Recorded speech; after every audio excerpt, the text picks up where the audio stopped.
All right, hey everyone. I am just completed my second ever rebind. I almost didn't post it because, well, me and this rebind did not fare well. Um, I was happy about some things, and some things I was very frustrated with because it should not have turned out as bad as it did.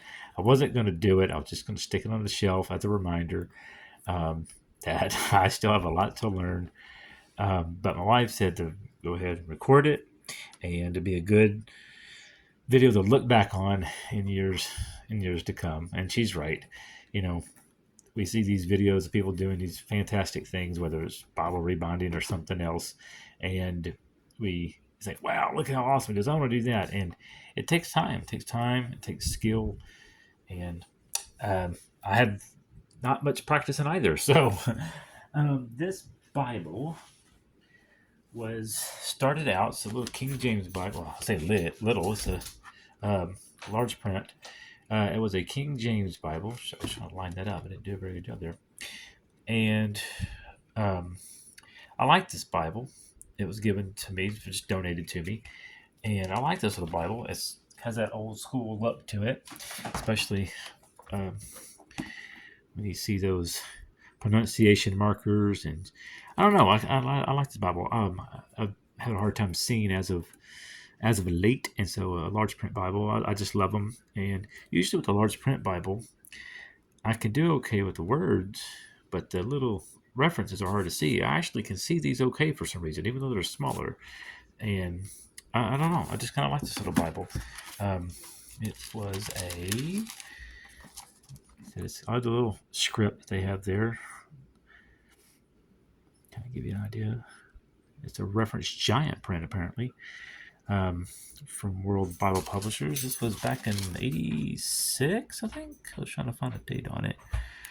It says copyright '79. I'm not sure if that's when this one was made or not. But anyways, I liked it. And I thought this would be a good one for me to practice rebinding because I haven't done a big Bible yet, of course, because this is only my second one. But I just wanted to give it a shot. And I was happy with it. It was going okay, and then all of a sudden it just went downhill.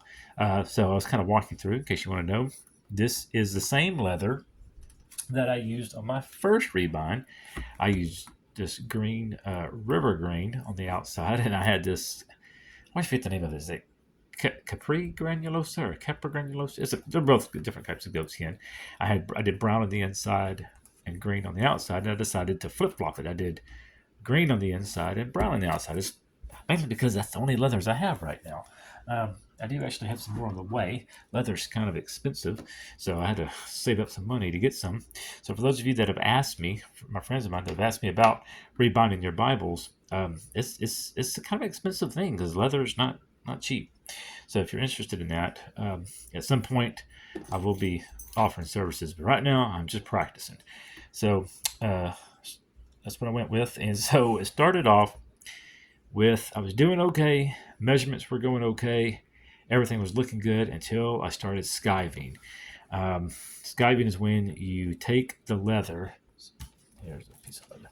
Take the leather and you shave off the thickness. Now you can tell this is pretty thin already, but it's not thin enough.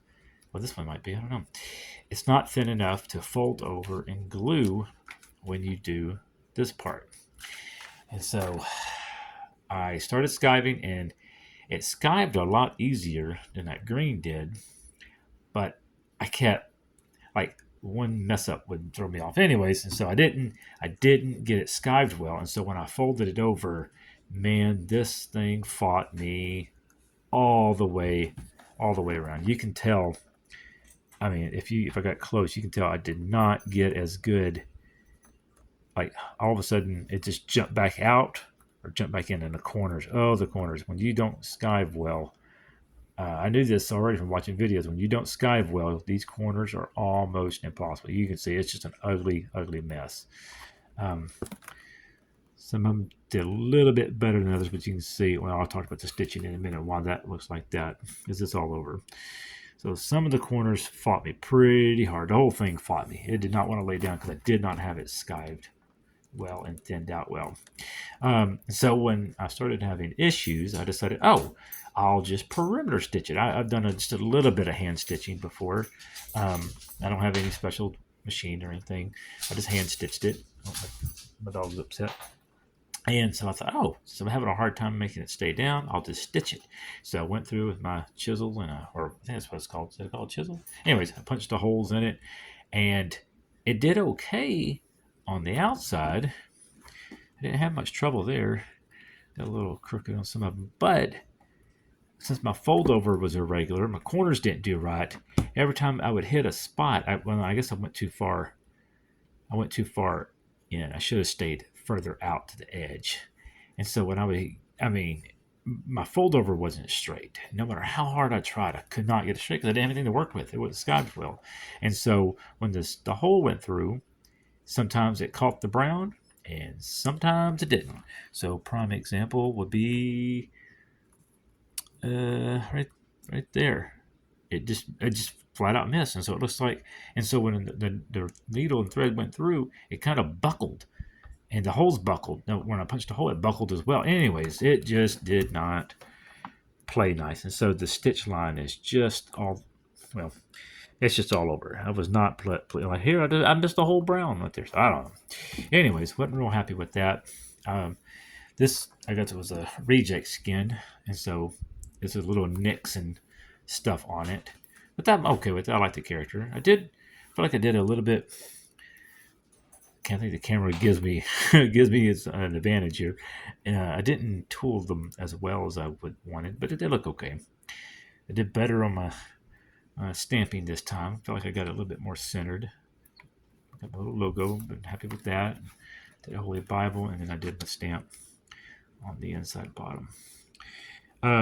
This Bible originally was red and had these red end sheets. I didn't know if I was supposed to leave them or take them out. I left them, and I kind of wish I had taken them out. The stuff didn't want to glue down to it. That was kind of frustrating. And these end sheets, well, anyways, they just this Bible gave me fits. And so when I finally got it ready to put in, I was all centered up. I was ready to go.